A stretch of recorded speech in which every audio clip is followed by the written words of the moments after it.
से भक्ति के मार्ग पर हम प्रशस्त हों।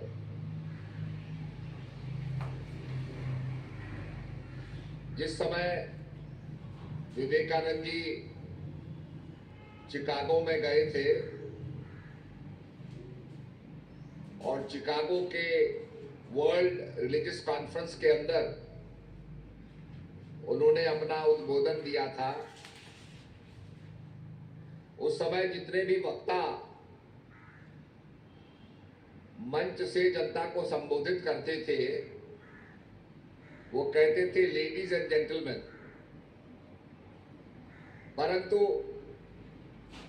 जब विवेकानंद जी गए, हिंदू धर्म का एक साधु वहां पर खड़ा हुआ और बोला तो सबसे पहला उनका उद्बोधन था, my dear sisters and brothers of America. America के मेरे भाइयों और बहनों, और ये पहली बार जनता को भाई और बहन कहने वाला वही हो सकता है जो भगवान को एक परमपिता परमात्मा माने और सबको भगवान की संतान माने, तभी तो हम भाई और बहन होंगे। जब ये बात विवेकानंद ने कही तो जैसे आप ताली बजा रहे हैं ऐसे 10 मिनट तक ताली बजती रही और उन्होंने जो अपनी बात कही कि मैं हिंदुस्तान से आता हूं, आई कम फ्रॉम इंडिया, जिस देश के अंदर वेद प्रकट हुए और सबसे प्राचीन पुस्तक, सबसे पुरानी पुस्तक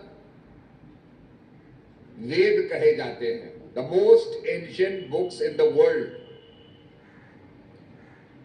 और यह भी माना जाता है कि उनको लिखा नहीं गया, ऋषियों को जो अनुभव प्राप्त हुआ, अनुभव का बखान किया, लोगों ने उसको सुना और सुन करके याद किया, इट वॉज मेमोराइज्ड। इसलिए उसको हम श्रुति और स्मृति कहते हैं। श्रुति माने सुनना, स्मृति माने मेमोराइज करना। और इसी प्रकार से सारे वेद जो थे वो केवल मात्र मेमोराइज किए गए। ये वो काल था जब कोई कागज नहीं होता था, पेपरस नहीं होता था, कोई खाले नहीं होती थी, क्योंकि बाद में लोग खालों पे लिखने लगे, पेपरस पे लिखने लगे। बाद में लोग अशोक, ये आपकी छाल होती है, इस पे लिखने लगे। ये भी उससे पहले की बात है। और इसी प्रकार से ऋषियों ने गायत्री मंत्र में कहा, ओम भूर्भुवः स्वः। ऋषि ने इसका अनुभव किया, ऋषि ने इसका एक्सपीरियंस प्राप्त किया। ओम भूर्भुवः स्वः तत्सवितुर्वरेण्यम भर्गो देवस्य धीमहि धियो यो न प्रचोदयात्। उसमें मंत्र दृष्टा, मंत्र को दर्शन करने वाला। आपने देखा होगा कि जब फुटबॉल खेला जाता है या क्रिकेट खेली जाती है तो उसके कमेंटेटर्स होते हैं और कमेंटेटर्स आंखों देखा हाल बताते हैं। अब वो बताएगा कि बॉल यहां गई, यहां मारी गई, इसने उसको कैच किया, वो सारी बातों को बताता रहेगा। इसी प्रकार से मंत्र का दृष्टा क्या कहता है, ओम भूर्भुवः स्वः तत्सवितुर्वरेण्यम भर्गो देवस्य धीमहि, कि हे परम प्रकाश, मैं तेरा ध्यान करता हूं। धीमहि, और ध्यान करना होता है मन को एकाग्र करना, मन को कंसंट्रेट करना। आप जब भी ध्यान करते हैं, उपासना करते हैं, मन को संसार से हटा करके भगवान में लगाते हैं, तब उसको भगवान की भक्ति कहा जाता है। अगर हम मन को संसार में लगा रहे हैं तो वो संसार की भक्ति है, भगवान की भक्ति में नहीं है। भगवान की भक्ति तभी होगी जब संसार से हटा करके भगवान में मन को लगाएंगे। इसी प्रकार से मंत्र दृष्टा कहता है, मैं उस प्रकाश स्वरूप का ध्यान करता हूं। उसने उस प्रकाश का अनुभव किया। बिना अनुभव के कोई प्रकाश को प्रकाश नहीं कहेगा। प्रकाश का मतलब होता है टू एक्सपीरियंस द लाइट। और यही बात और शास्त्रों में भी कही गई है, God is light and in him there is no darkness. परमपिता परमात्मा प्रकाश स्वरूप है।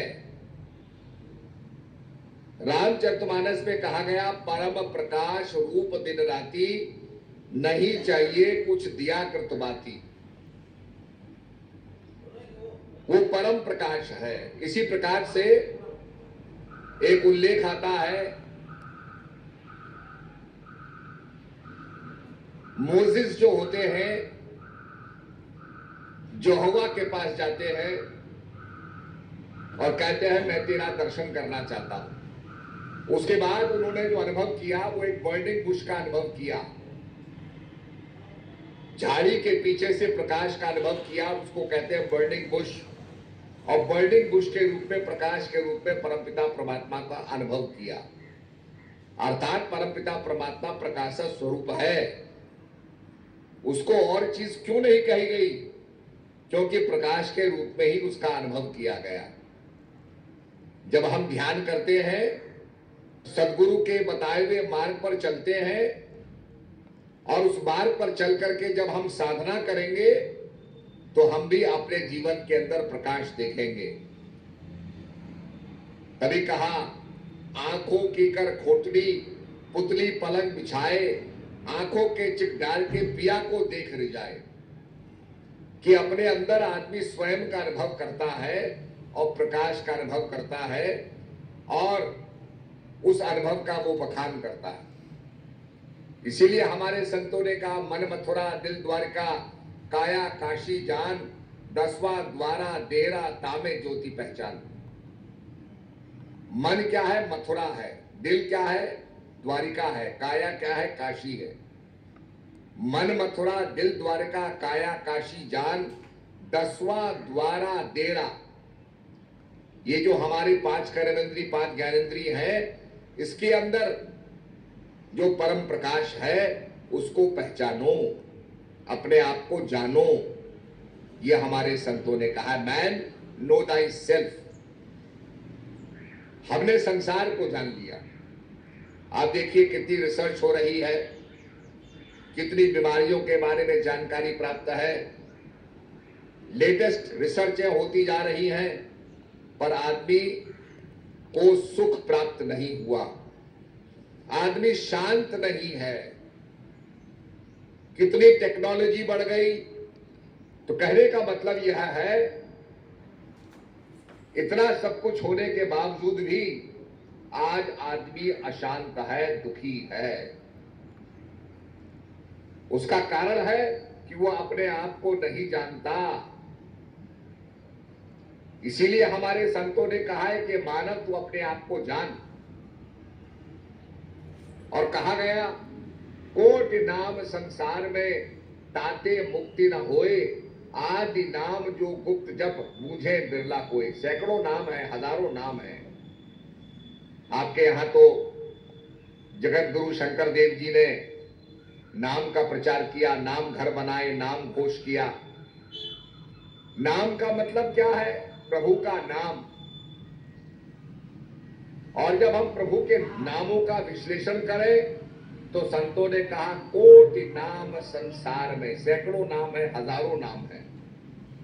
आपने देखा होगा जब शिवार्चन करते हैं तो उसमें सहस्र नामावली होती है, जिसमें 1 सहस्र नाम पढ़े जाते हैं भगवान शंकर के, विष्णु भगवान के सहस्र नाम पढ़े जाते हैं। इस प्रकार से अनेक जो विशेषण होते हैं गुणवाचक नाम होते हैं, वो सब नाम लिए जाते हैं। भगवान के कई नाम हैं। कोटि नाम संसार में, ताते मुक्ति न होए। आदि नाम जो कुट जप। आदि नाम माने जो था, है और रहेगा। उस आदि नाम को समझने के लिए कई नाम हम लेते हैं। नाम क्या है लेना? मेरी गले की वोकल कॉर्ड्स की जो ग्रंथि है वो वाइब्रेट करती है, मैं शब्दों का उच्चारण कर रहा हूं। अंत अब क्या हो रहा है? साइंटिफिकली आवाज को एनालाइज करो तो मेरे वोकल कॉर्ड्स वाइब्रेट कर रहे हैं। वो वाइब्रेशन माइक्रोफोन के अंदर जा रही है, माइक्रोफोन के जरिए ये स्पीकर्स तक जा रही है और आप मेरे शब्दों को सुन रहे हैं। तो जितने भी शब्द मैं बोल रहा हूं, अल्टीमेटली ये शब्द अपने आप में एक वाइब्रेशन है और वही वाइब्रेशन हवा में होते हुए मॉलिक्यूल्स को वाइब्रेट करते हुए आपके कानों की झिल्ली तक पहुंचते हैं और आप मेरे शब्दों को सुनते हैं।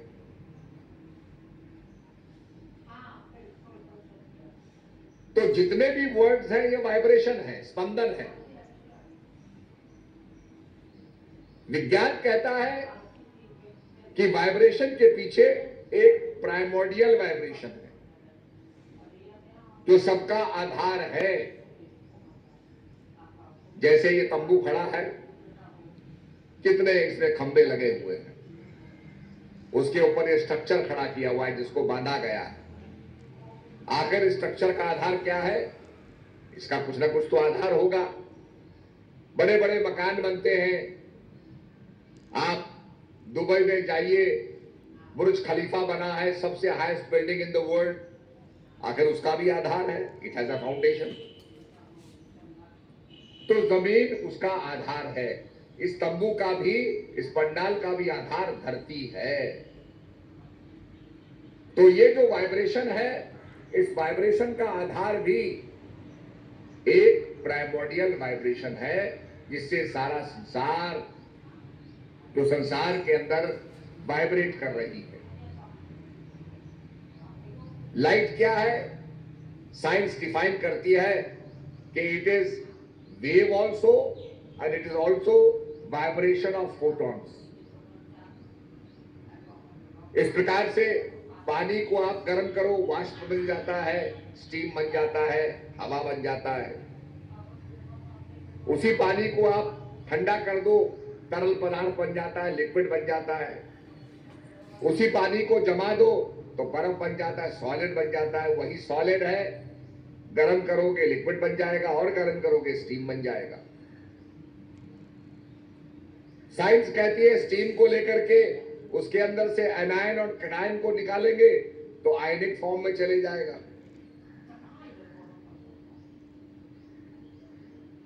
पर जो प्राइमोर्डियल वाइब्रेशन है वो सबके अंदर विद्यमान है और इसीलिए कहा, उसको राम कहा गया क्योंकि सबके हृदय के अंदर रमण करता। राम रमयन्ते योगिन, जो सबके हृदय के अंदर रमण करता है।